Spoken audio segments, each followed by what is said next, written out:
ও আল্লাহ ইন্নী কুনতু মিনাজ জালিমিন, আমি জালিমিনদের খাতার মধ্যে নিজের নামটা উঠাইলাম। দুনিয়ার কোনো ব্যক্তি এই বিপদ থেকে আমারে বাঁচাইতে পারে না, দুনিয়ার কোনো ব্যক্তি এই মুসিবত থেকে আমাকে বাঁচাইতে পারে না। মাছের পেটে যাইয়াও ইউনুস নবী আমার মাওলারে ভুলে যায় না।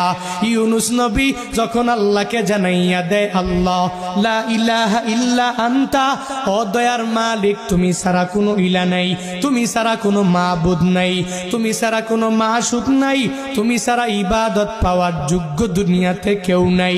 যখন ও ইউনুস নবী আমার ওই মাছের পেটের মধ্যে সিজদার মধ্যে পড়িয়া আল্লাহকে পুত পবিত্র বলে, আল্লাহ ছাড়া মাবুদ নাই এই বলে যখনই ঘোষণা দিয়া দেয় আর নিজের ব্যাপারে আল্লাহর দরবারে জানাইয়া দেয়, ও মালিক আমার ঠিক হয় নাই, নিজের নফস